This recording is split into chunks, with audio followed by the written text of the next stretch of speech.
Seja Deus e Pai de nosso Senhor e Salvador Jesus Cristo, que nos tem concedido do seu grande amor, da sua graça, da sua bondade e misericórdia, graça inaudita, graça que é a favor de Deus imerecido, e justamente eu vou falar nesta manhã sobre a graça de Deus. Aqui é o professor Nelson, o teólogo Nelson, e eu queria que você compartilhasse com outras pessoas o que nós iremos falar aqui.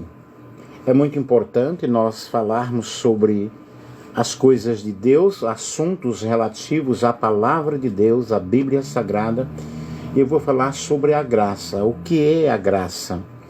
A graça é uma dádiva de Deus, é um presente que Deus nos outorgou, nos deu através de Jesus Cristo, através do sacrifício de Cristo, para aqueles que estão dispostos a recebê-la, para aqueles que estão dispostos, na realidade, a aceitar essa graça de Deus. E a graça, ela pode nos tirar do nosso estado atual e nos elevar a um estado espiritual maravilhoso, a nos elevar aos padrões divinos, onde na realidade a vontade de Deus é realizada, a vontade de Deus é executada através daqueles que aceitam o dom de Deus.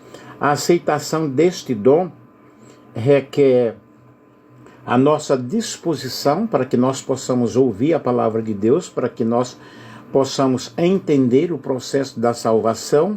E a Bíblia diz que a fé vem pelo ouvir e ouvir a palavra de Deus, igual você está ouvindo aí nesta manhã. Eu agradeço a Deus pela tua vida, que você possa compartilhar com outras pessoas, para que elas também possam ser agraciadas, possam ser alcançadas pela palavra de Deus. Nós somos transformados dia após dia, momento após momento, e precisamos crescer em Cristo Jesus. Mas isso é algo muito voluntário, é uma oportunidade que Deus nos concede para que nós possamos participar da graça divina.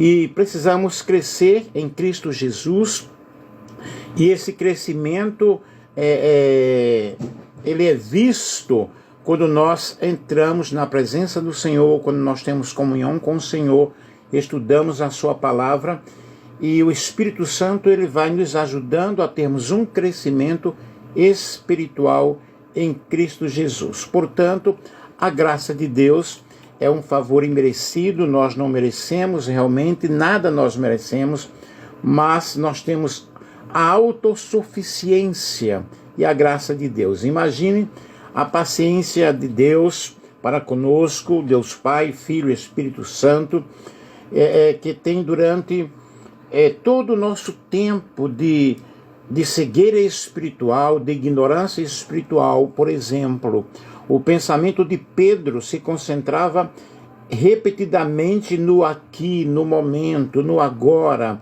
mas o pensamento dele não levava à vontade de Deus, não levava em conta a vontade de Deus, que incluía uma perspectiva através dos tempos, tanto aqui na terra como no céu. Porém, quando ele teve um encontro com o Senhor, aí a coisa vai mudando. Em Mateus capítulo 14, versículo 22 ao 23, vamos ler aqui. Evangelho segundo escreveu São Mateus, capítulo 14. Mateus, capítulo 14, versículos 22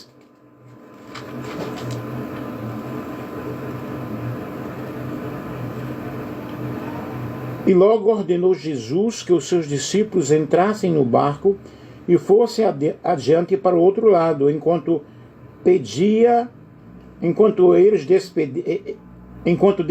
a multidão. E despedida a multidão, subiu ao monte para orar à parte, e chegada a tarde estava ali só. E o barco estava no meio do mar, açoitado pelas ondas, porque o vento era contrário. Mas, à quarta vigília da noite, dirigiu-se Jesus para eles, andando por cima do mar. E os discípulos, vendo-o andando sobre o mar, assustaram-se, dizendo: é um fantasma, e gritaram com medo. Jesus, porém, lhe falou logo dizendo: tende bom ânimo, sou eu, não temais. E respondeu-lhe Pedro e disse: Senhor, se és tu, manda-me ter contigo por cima das águas. E ele disse: vem. E Pedro, descendo do barco, andou sobre as águas para ir ter com Jesus. Mas ele, sentindo o vento forte, teve medo, e começando a ir para o fundo, clamou, dizendo: Senhor, salva-nos. E logo Jesus, estendendo a mão, segurou-o e disse-lhe: homem de pouca fé, por que duvidaste? E quando subiram para o barco, acalmou o vento. Então aproximaram-se os que estavam no barco e adoraram-no, dizendo: é verdadeiramente o Filho de Deus. E aqui nós vemos que Pedro ama e confia sua vida a Jesus. E nenhum dos outros discípulos saiu do barco. E Pedro saiu aí do barco, né, vendo aí a maravilha do Senhor, também andando sobre as águas. E nós observamos essa relação de Pedro com o Mestre, né? E em Mateus 16, 21 ao 23, Jesus ele explicou para os seus discípulos que tinha de sofrer, que ele teria que morreria, né? Iria morrer, iria ser morto e ressuscitaria ao terceiro dia. Pedro rejeitou esse ensinamento e repreendeu Jesus Cristo por ter o dito. Quer dizer, o pensamento humanista de Pedro se recusou a levar em conta a agenda de Deus, se recusou a levar em conta a vontade de Deus. E muitas vezes nós somos iguais a Pedro. Temos esse pensamento humanista e não queremos aceitar a teocracia de Deus, o governo de Deus em nossas vidas, mas o que nós precisamos é levar em conta a vontade de Deus, pois Deus, o Criador do universo, Deus, o sustentador do universo, Ele nos guia para realizar a sua vontade. E a nossa autossuficiência, ela nos destrói, ela nos ofusca. Não vemos a glória de Deus através da nossa autossuficiência. E em Mateus capítulo 26, versículo 31 ao 35, quando a autossuficiência motivou Pedro a prometer sua fidelidade a Cristo, Jesus informou que ele o negaria. Vejam bem, nós não devemos confiar nos nossos méritos. Por isso que a graça de Deus é autossuficiente para nos conduzir a uma vida de triunfo, para nos conduzir a uma vida de fé, a uma vida de vitória. E nós vemos Cristo agindo aí na vida de Pedro em Lucas, capítulo 22, 54 ao 62, que é na terceira negação, porque Pedro negou duas vezes, em Mateus 26, 31 ao 35, quando a autossuficiência de Pedro o motivou a dizer que não, que serviria ao Mestre, prometeu fidelidade ao Senhor, e no entanto isso não aconteceu. E em Lucas capítulo 22, 54 ao 62, nós vemos aí a terceira negação de Pedro. E Cristo olhou diretamente para ele. E Pedro saiu e chorou amargamente. Esse incidente levou a autoconfiança de Pedro a um mínimo processo histórico. Então vejam bem, a nossa autossuficiência nos leva realmente à nossa negatividade. Porém, quando nós observamos o amor de Deus derramado em nossos corações, e nós estamos falando aí sobre a graça de Deus, e logo quando nós observamos o grau do amor de Deus, apesar de Cristo ter explicado a Pedro, o próprio Pai dizia a Pedro para ouvir, e Jesus responder com uma linguagem muito forte: vai para trás de mim, Satanás. Pedro estava inquebrantável que ia proteger Jesus Cristo.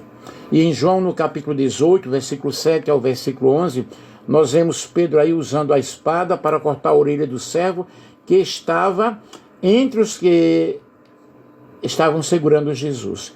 E nessa tomada de decisão nós vemos aí o Pedro violento. Vemos o Pedro querendo fazer aí a defesa do mestre. Porém, acontece o seguinte, com Deus as coisas não são desta forma, com Deus as coisas não são dessa maneira. Pedro era como muitos crentes, modestamente maduros, né?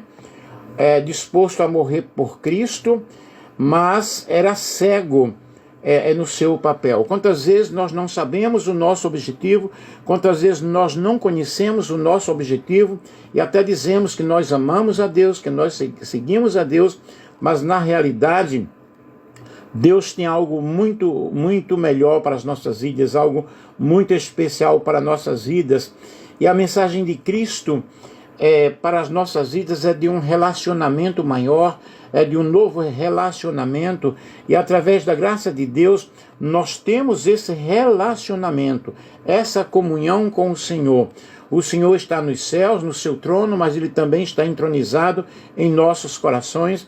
O seu Espírito Santo está em nossas vidas, e nós devemos nos voltarmos para o nosso homem interior e ver como está o centro da nossa adoração, ver como está a nossa adoração diante da presença de Deus, diante da presença do Senhor. Portanto, a graça de Deus, ela nos leva a ter um melhor conhecimento do Senhor, uma melhor intimidade com Deus, e passamos a viver uma intimidade de maneira tal que nos é permitido que o Espírito Santo ele nos guie, que o Espírito Santo ele venha agir em nossos corações. Como você e eu pedimos essa graça, como você e eu necessitamos dessa graça, orando ao Senhor, buscando a sua vontade, buscando a palavra de Deus. João capítulo 1 e o versículo 14 nos fala algo muito lindo, algo especial, que eu irei estar lendo neste momento. João capítulo 1 e o versículo 14, vamos ver o que o Senhor fala aos nossos corações. E o Verbo se fez carne e habitou entre nós, e vimos a sua glória como a glória do unigênito do Pai, cheio de graça e de verdade. Veja, o Verbo que é Jesus, né? A palavra, a verdade, o caminho, a vida, habitou entre nós. Vimos a sua glória, vimos o seu poder, as suas obras, a sua manifestação, e todos nós recebemos também da sua plenitude, graça por graça, porque a lei foi dada por Moisés, a graça e a verdade vieram por Jesus Cristo.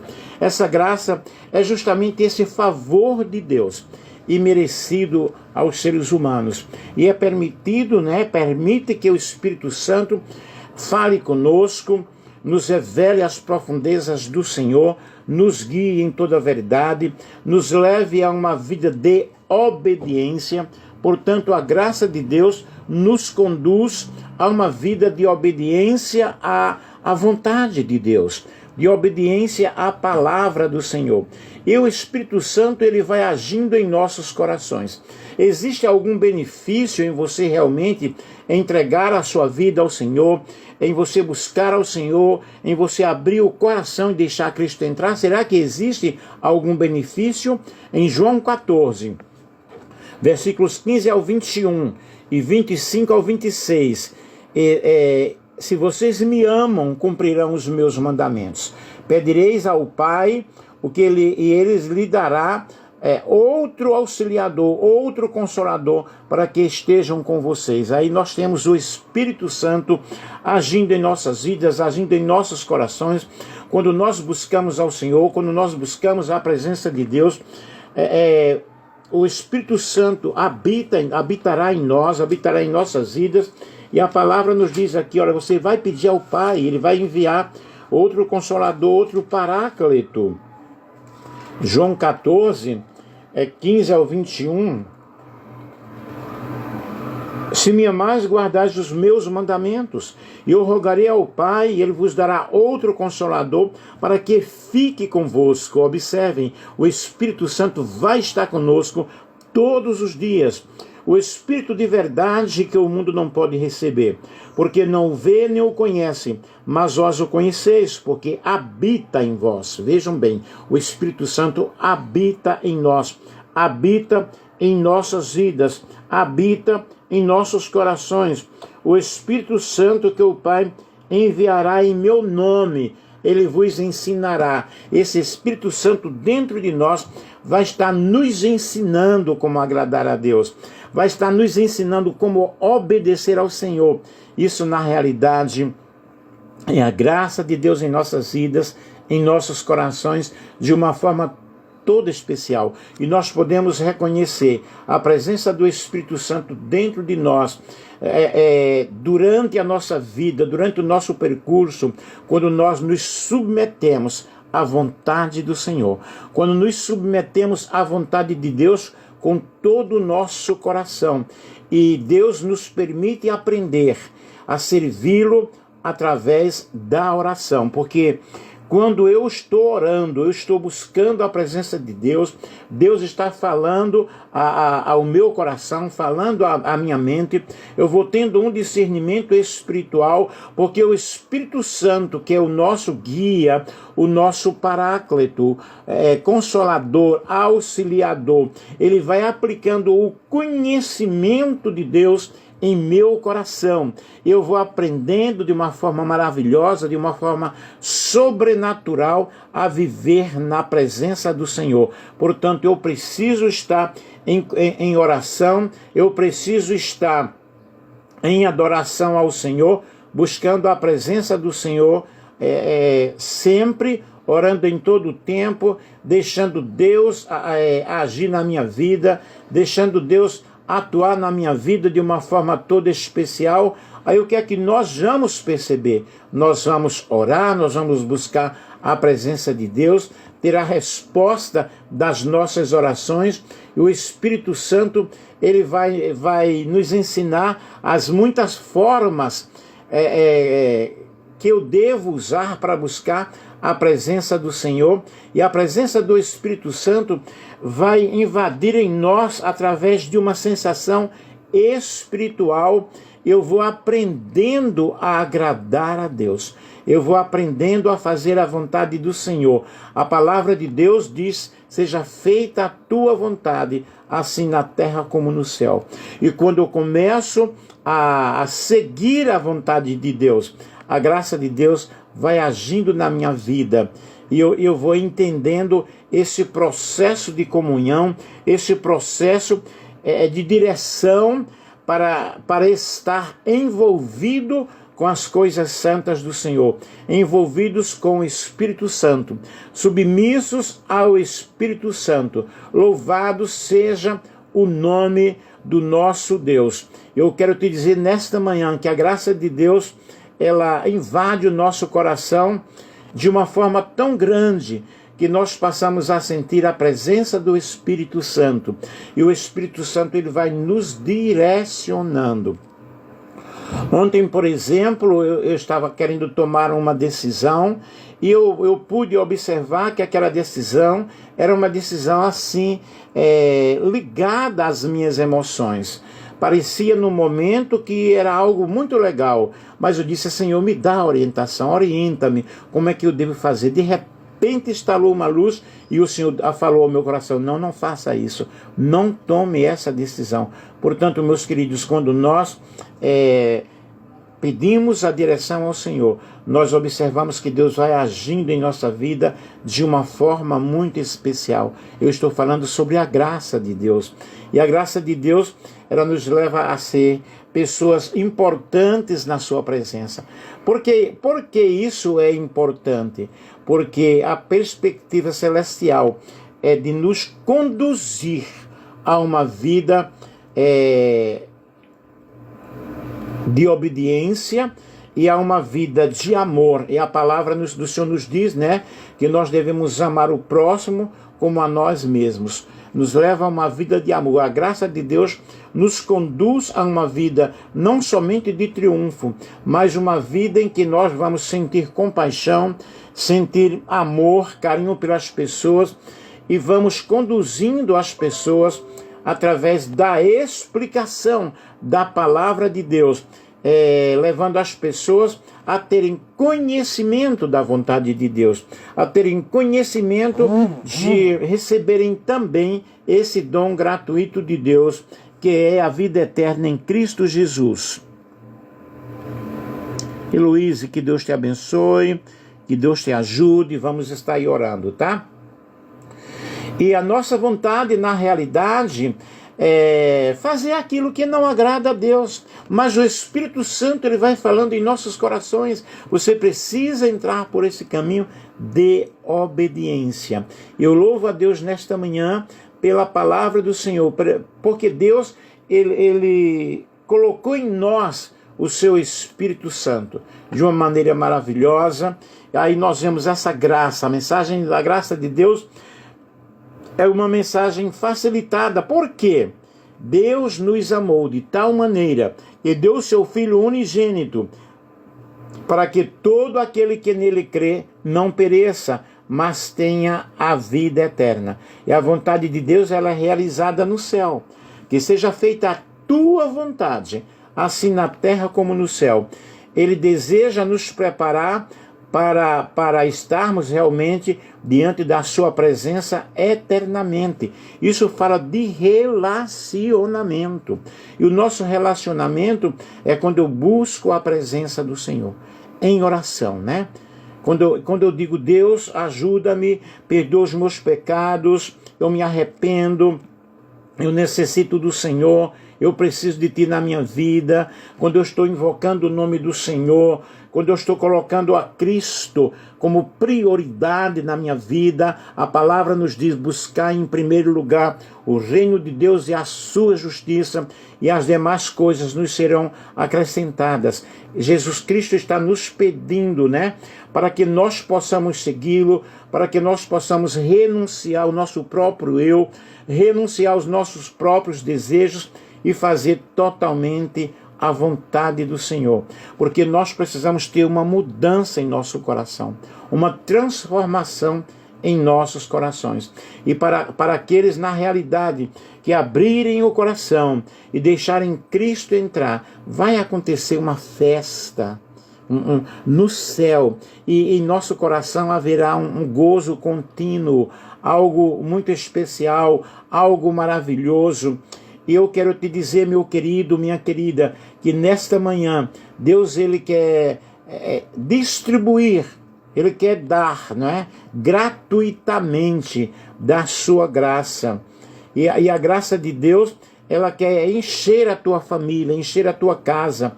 A graça de Deus nos leva a sentir a sua presença, sentir o seu amor, e nós somos favorecidos, nós somos beneficiados.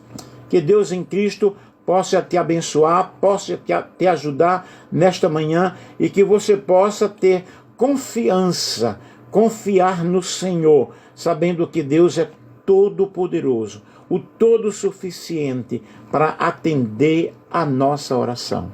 Portanto, viva uma vida de oração nesta manhã, tenha um crescimento espiritual, prepare-se cada dia mais orando, lendo a palavra do Senhor, estudando a palavra do Senhor. Tenha um tempo para estar na presença de Deus. Peça a Deus dons e talentos que Ele está disposto a nos entregar, a nos dar, fazer da nossa vida uma pessoa que realmente obedeça à sua vontade. Peça nesta manhã que a vontade de Deus prevaleça na tua vida através da comunhão. E a graça de Deus nos exige crescimento. Como eu posso crescer no Senhor? Eu posso crescer no Senhor tendo essa oportunidade, tendo esse momento de oração e deixando Deus trabalhar na minha vida, deixando o nosso ego de lado, a nossa autojustificação, a nossa falta de amor, a nossa falta de compaixão para com outros, para com as pessoas, e nós devemos amar as pessoas como Cristo amou. O Senhor, Ele está nos nos pedindo nesta manhã: filho meu, dá-me o teu coração. Eu quero entrar na tua vida, eu quero habitar na tua vida, eu quero comandar a tua vida, eu quero que você seja uma pessoa que experimente o gozo da salvação através da graça de Deus. Louvado seja Deus. Aí quando nós aceitamos a vontade do Senhor, o que é que nós vamos fazer? Nós vamos discipular também outras pessoas, assim como eu estou fazendo, pregando a palavra de Deus, ensinando a palavra de Deus, mostrando que você deve ensinar a outras pessoas a seguir ao Senhor, a ter uma comunhão com o Senhor. Portanto, meu querido, minha querida, viva uma vida na presença do Senhor, tenha um crescimento espiritual, tenha uma maturação espiritual, tenha essa oportunidade de você crescer diante da presença de Deus, que o meu orgulho seja quebrado, que o teu orgulho seja quebrado e que a graça de Deus, ela invada o meu ser, de tal forma que eu possa ser uma pessoa cheia do Espírito Santo, anunciando para outros a eterna graça, a graça do Senhor Jesus Cristo. Portanto, nesta manhã eu quero te convidar a fazer uma oração e a entregar a tua vida ao Senhor, deixando que Deus invada todo o teu ser, toda a tua casa, toda a tua família. Querido Pai, em nome de Jesus Cristo, Senhor, eu quero que o Senhor me ensine neste momento, nesta hora, como eu devo lidar, Senhor, com a tua graça, que a tua graça possa, ó Deus, invadir o meu coração e que eu possa, Deus, ouvir a tua voz, que eu possa ouvir, Senhor, a tua palavra, de tal forma, ó Deus, que eu possa entregar a minha vida a ti, vivendo uma vida de humildade, vivendo uma vida de santidade na tua presença, seguindo os teus ensinamentos. E eu faço esta oração, Senhor, pedindo a ti perdão pelos meus pecados. Deus, escreva o meu nome no livro da vida. Entra na minha casa, entra na minha vida, muda, Senhor, todas as estruturas internas do meu ser, e que eu possa te servir livremente, aceitando o teu amor, aceitando a tua graça, a tua misericórdia. Ajuda-me, ó Deus, nesta manhã. Ensina-me a amar, Senhor. Ensina-me a perdoar. Ensina-me a te seguir cada dia. Eu faço esta oração a ti, em nome de Jesus. Que Deus abençoe a todos. Amém? Que a graça de Deus possa invadir a tua família, o teu lar e a tua vida, o teu trabalho, o teu ministério e o teu chamado.